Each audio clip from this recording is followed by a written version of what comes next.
Hi, Louise. Welcome to my channel, and thank you so much for agreeing to do this interview. It's the first interview I'm doing. I'm a little bit nervous and super excited to do it with you especially. And thank you for finding time this fine, sunny European morning. With great pleasure. Nice to be with you, Natalia. Thank you. I want to say a few words before I start asking you questions. And yeah, I want to share that you're a very special person in my life, because very special person in my life. My NVC journey actually started with you. So my future then husband-to-be Anish was telling me that there is this nonviolent communication, and I need to listen to my feelings, and I need to learn to my needs. And I was like, oh, stop psychoanalyzing me. So it was not fun. And then he did something very tricky. He decided that on our Christmas vacation, we would spend time with you, because he met you a few months before in one of the Indian events.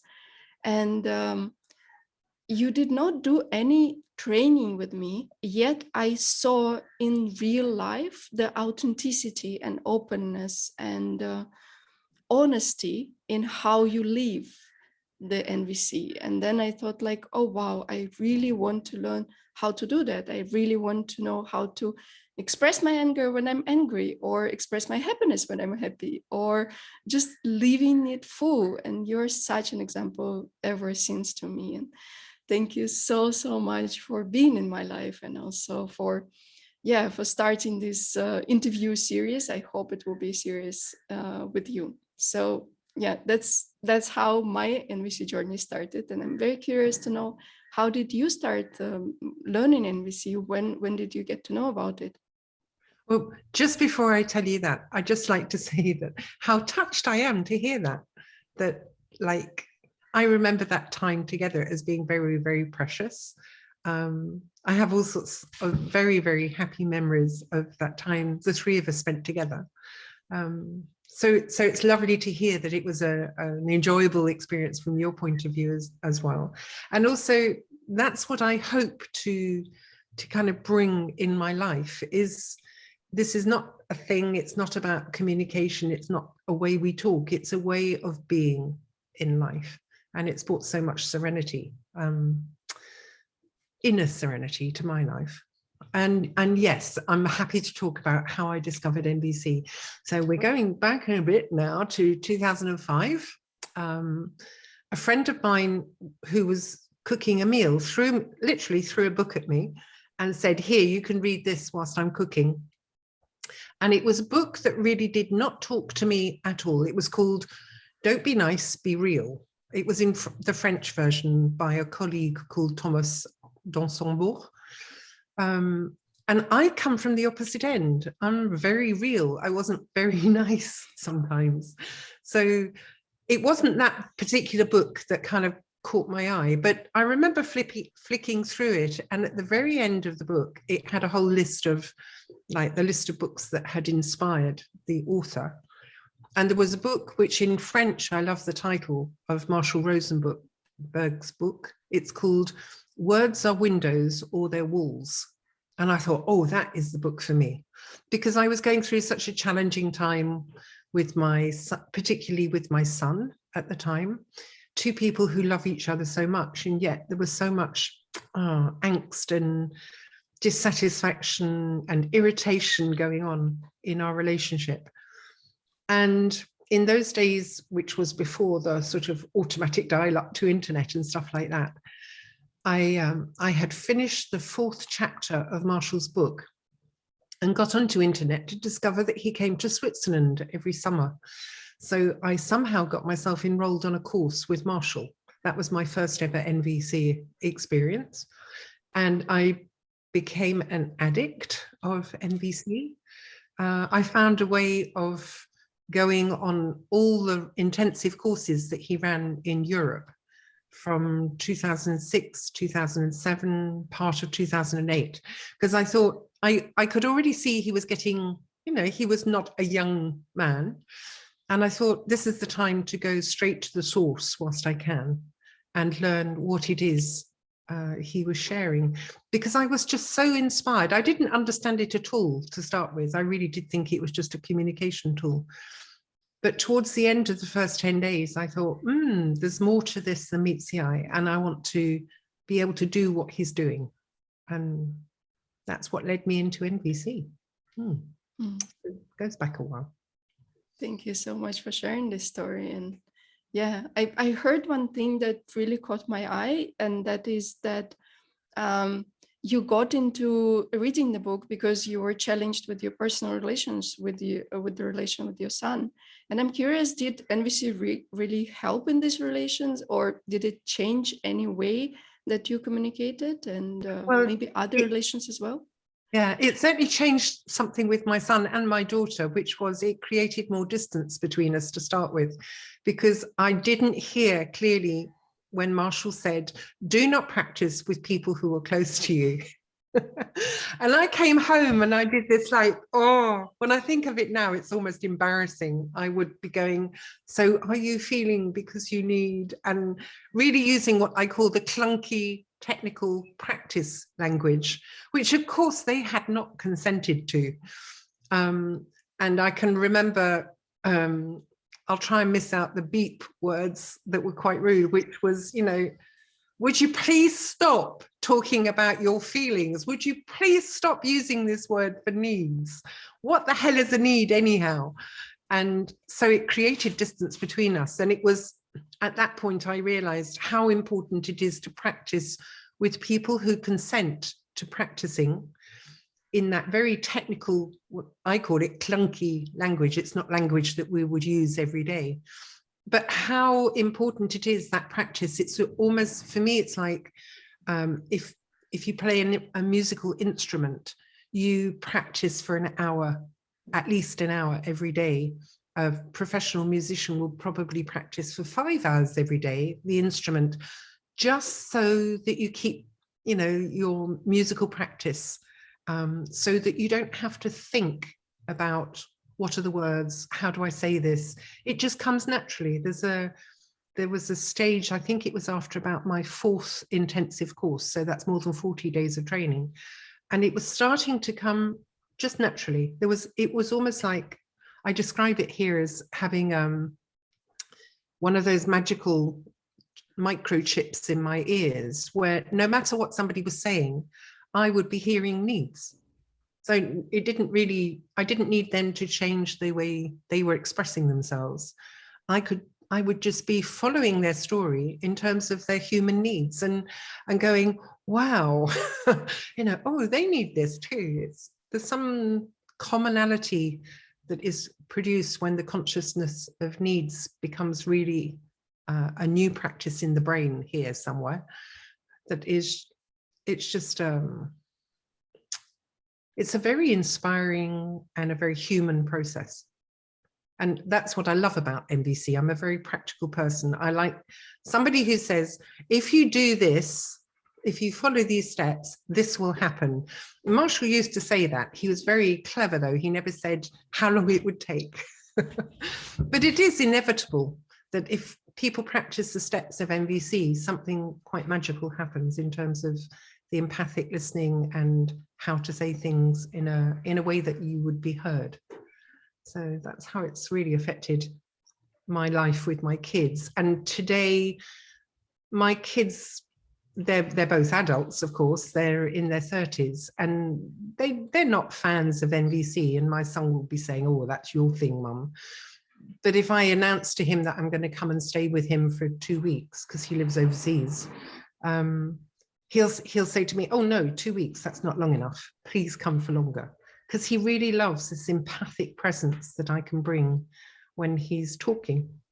And he loves being heard, like we all do, I think. Yeah.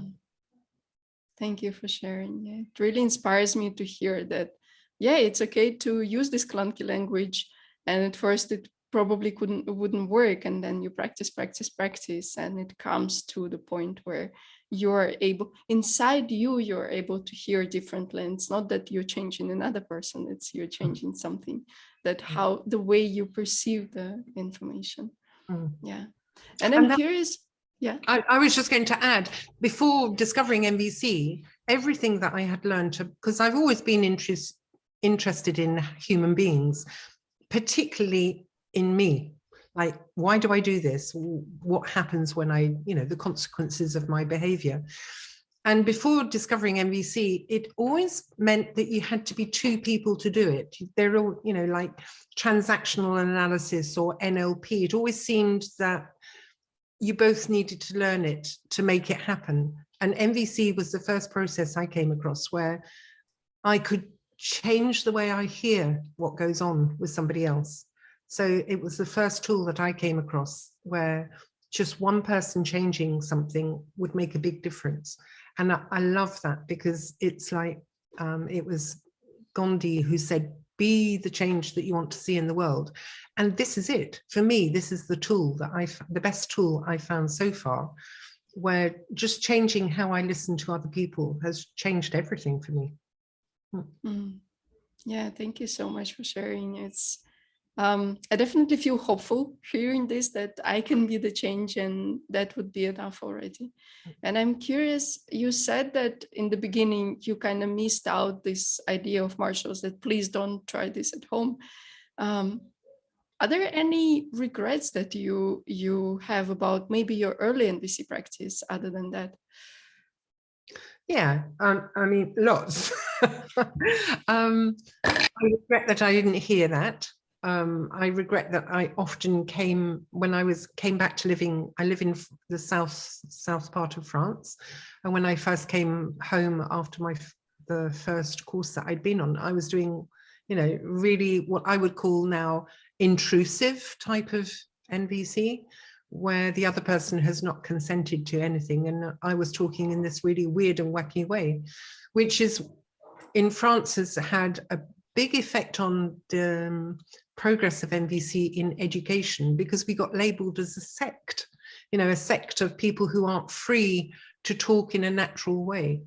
So I do warn people now that it's probably going to take them a couple of years of practice, lots and lots of intensive practice, before letting themselves loose into the world of going out there and listening to people who are close to them. I wish it had been more clearly said in some way or written down for me somewhere that that's how long it takes to rewire the brain in quite a different way, because that's the biggest problem. As Marshall used to point out, we're not learning something new, because we've always been communicating since the day we were born. So it's not just learning something, but we've actually need to deprogram what we've learned about communication. And that it takes time. So yeah, big regrets about how I used to talk to people and how I used to try and convince people. Oh no, it's really so embarrassing. And yet it's part of, it's part of a journey in some way. So it's okay. Yeah. Thank you for sharing this. You mentioned that you live in the south of France, and I know that you live in this curious, like very interesting space called Peace Factory. Would you like to share a bit more about what is Peace Factory and why does it exist and what is the purpose of it? Yeah. Well, it goes back quite a long way. It's all to do with recycling. I've always been a great believer in recycling what I possibly can.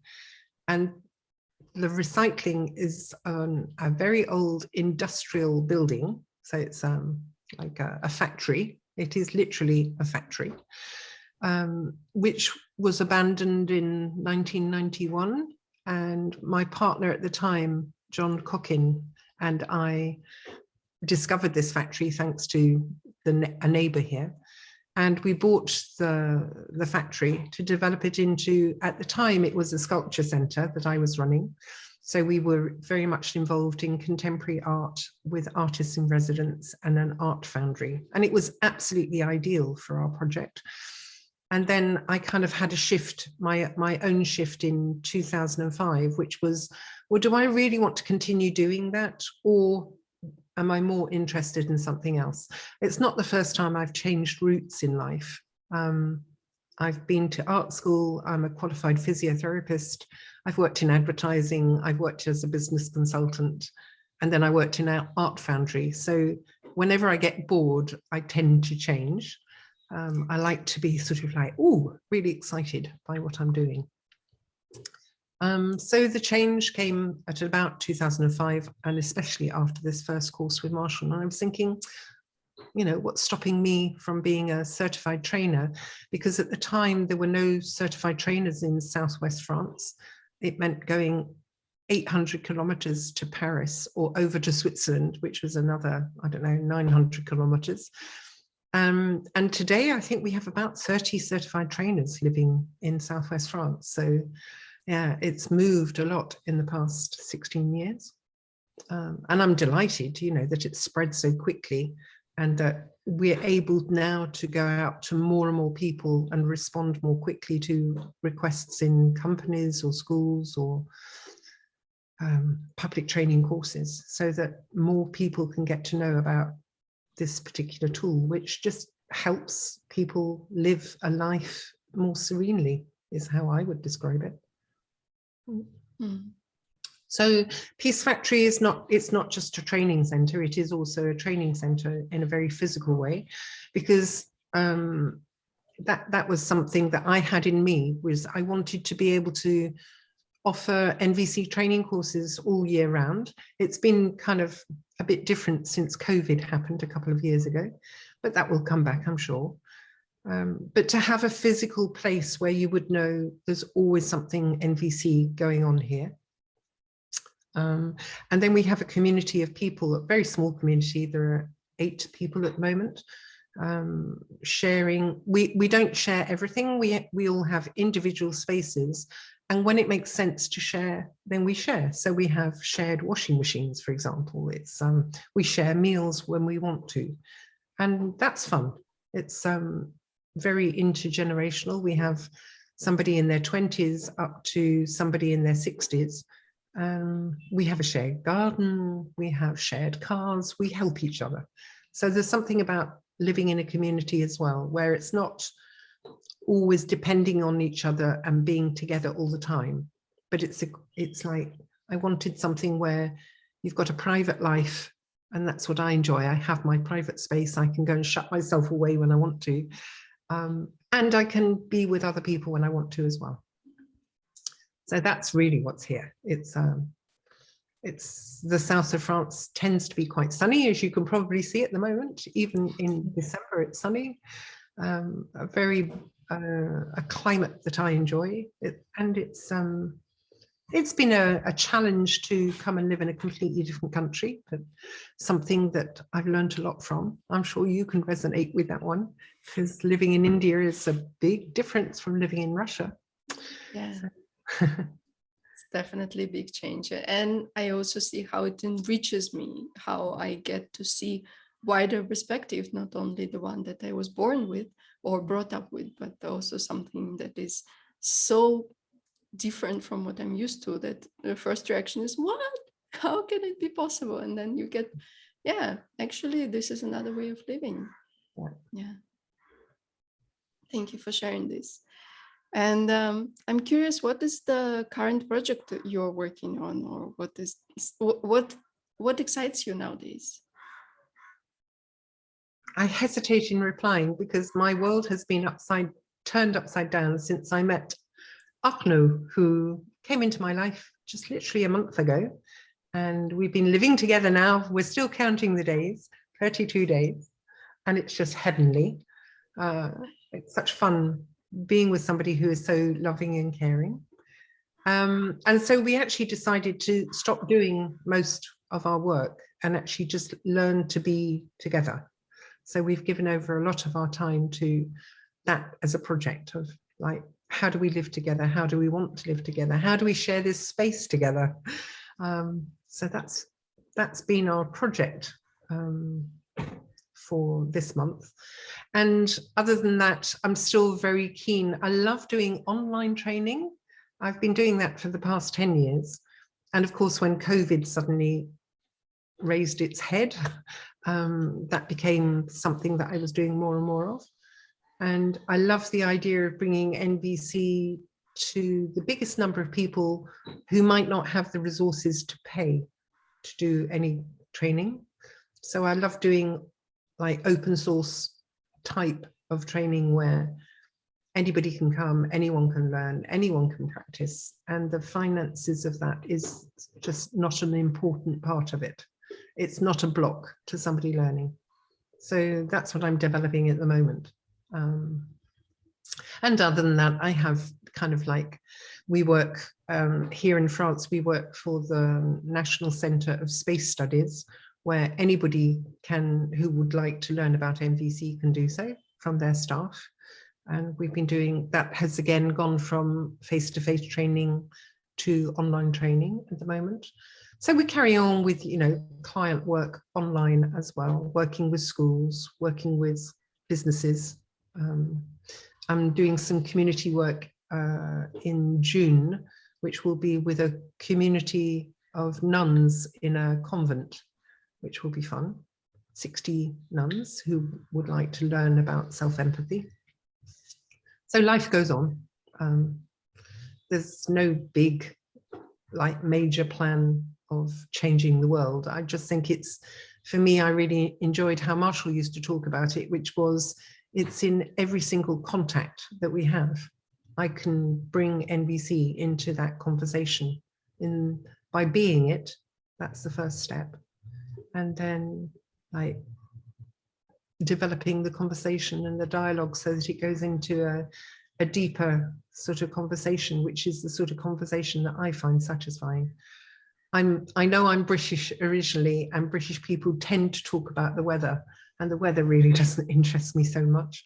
What really interests me is, you know, how are people feeling? What's going on in their life? What's important to them? What are the, you know, a bit like you're interviewing me, I like interviewing other people and having that sort of deeper discussion about what turns somebody on, what makes them come alive. Mm. Yeah, so this deeper curiosity about knowing something very intimate and something very important for the person that makes them who they are, and not talking about clouds and rains. Yeah, thank you so much for sharing. You mentioned a few very exciting things like NVC going to space or space studies and NANS project, and especially the project bringing NVC to people who would not be able to get it from anywhere else. And I'm curious if you have a big dream, like something that is bigger, maybe bigger than you can do, but maybe if we pool the resources of all people on the earth, something that would really excite you. Well, what I tend to do is I put my dreams into action. So some of my dreams are already coming true. Like, I had a dream 15 years ago that there would be an intensive course in Europe every single year. So we started in 2011. There were 6 trainers who got together, and we did the first of many European intensive courses, which was run here. And I just had a meeting earlier this morning with my colleagues. We'll be running that in August 2022, as long as travel conditions allow that, of course.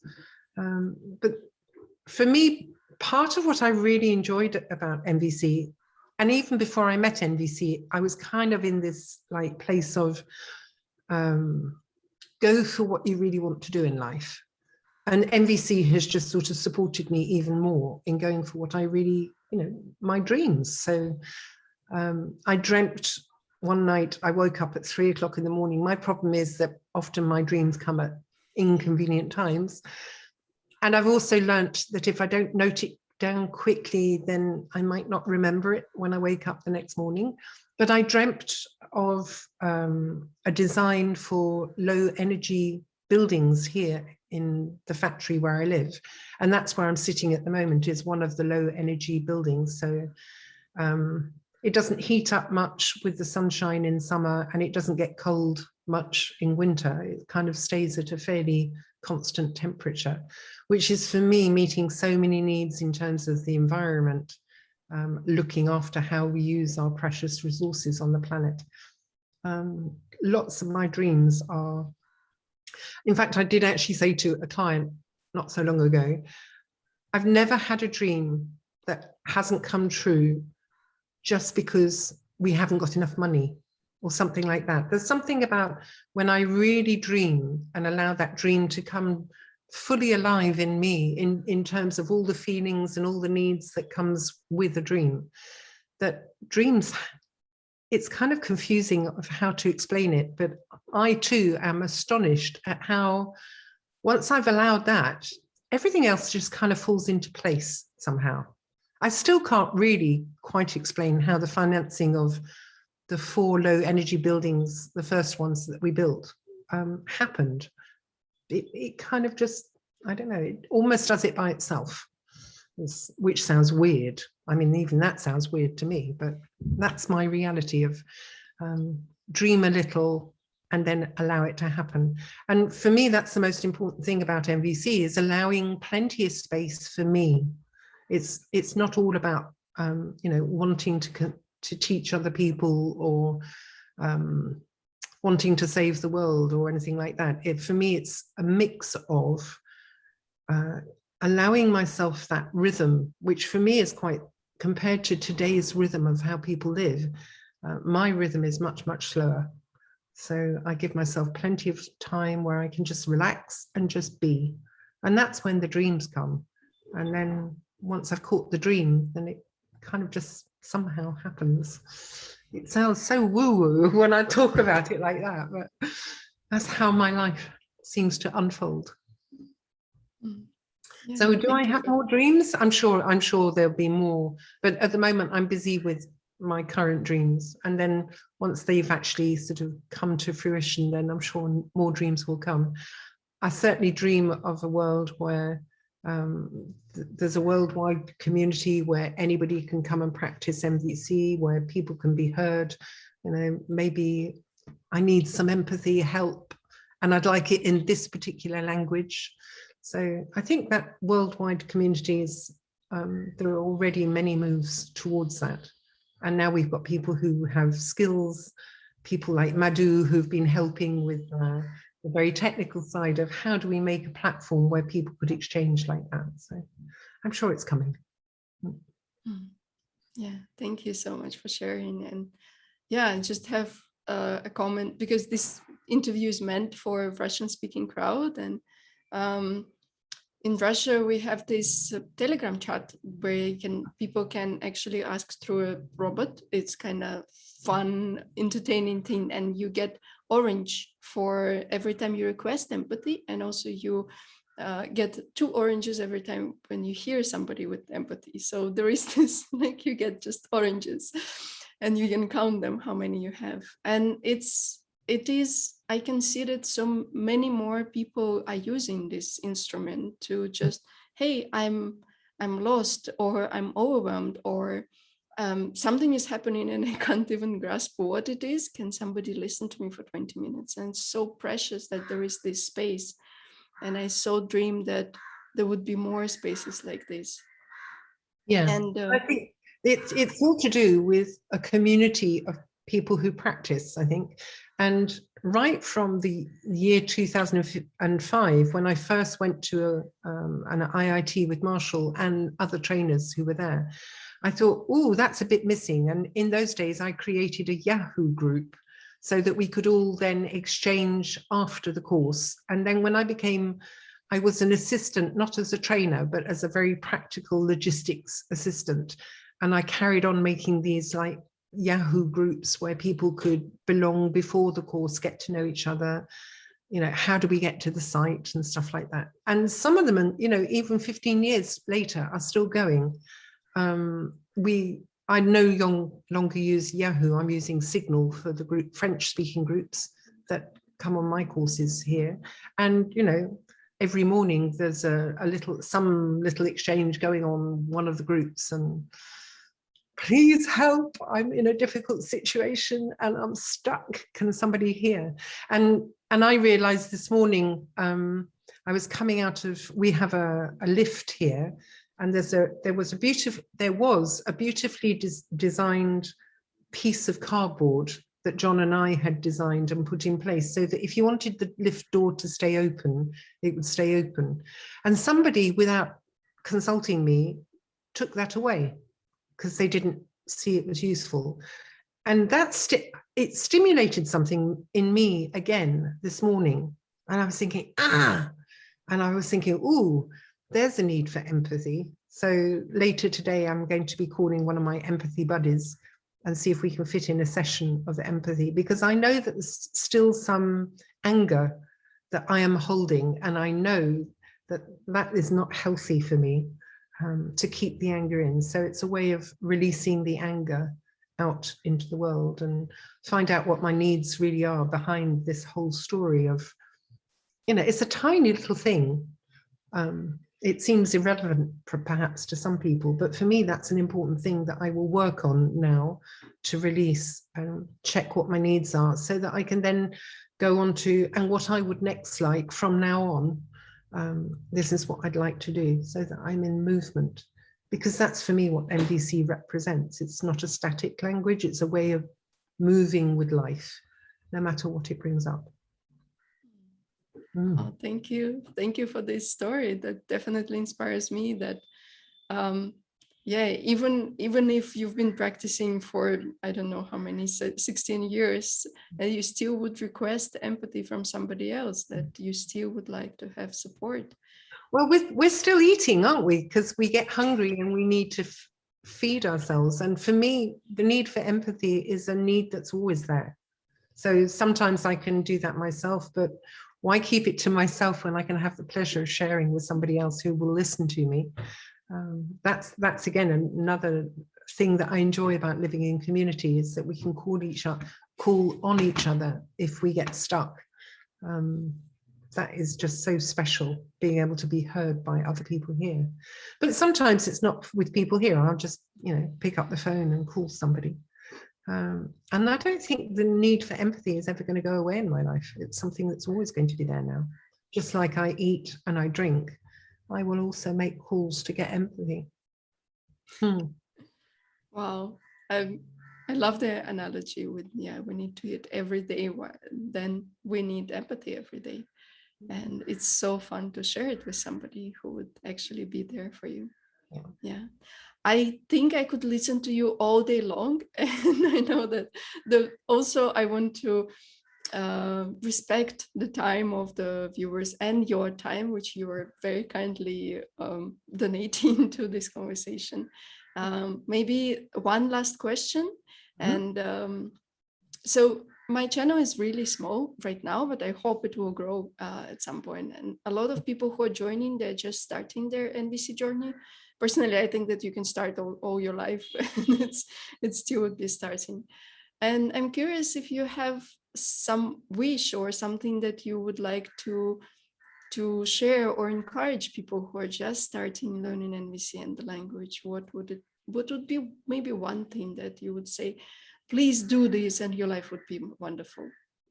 Well, I think I will come back to what Marshall used to offer, which was the 5 basic ingredients of learning about NVC. And he used to say it's in your intention.